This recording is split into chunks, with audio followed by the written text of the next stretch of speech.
My name is Letitia Najemba. I'm going to be talking about maternal blood and breast milk pharmacokinetics of Tenofovir using dried blood and breast milk spots in HIV-infected postpartum women in Uganda.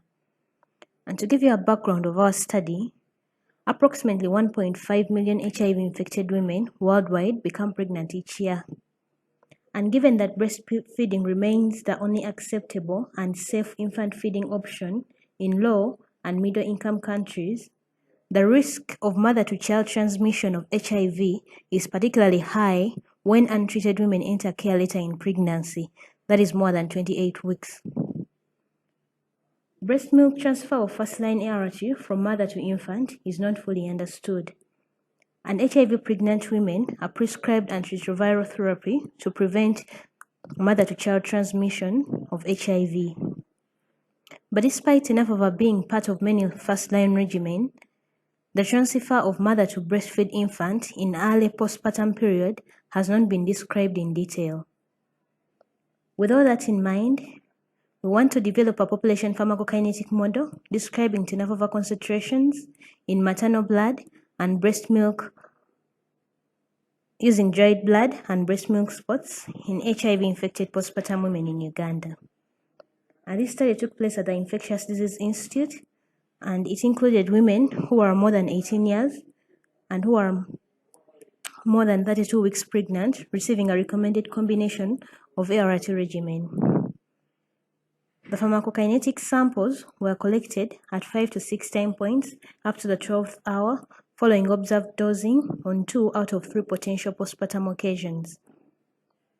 We designed our maternal model using non-mem version 7.3, where we tested a 1 and 2 compartment model for our structure model, and we tested compartmental model and a ratio model for the breast milk.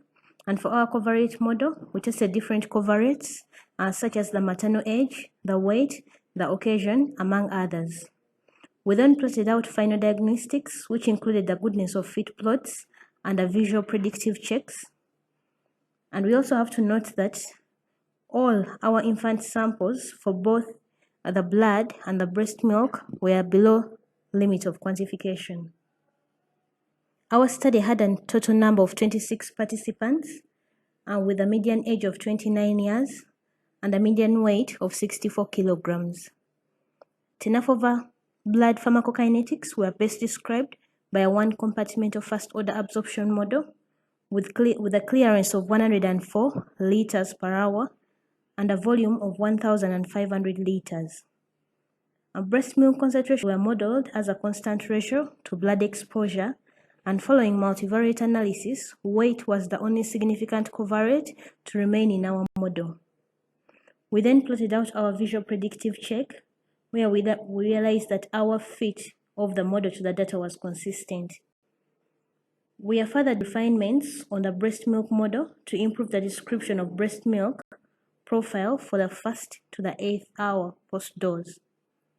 With all that, we conclude that Tenofovir concentrations are low in breast milk as compared to maternal blood when using blood and breast milk spots, with weight as a significant covariate on clearance.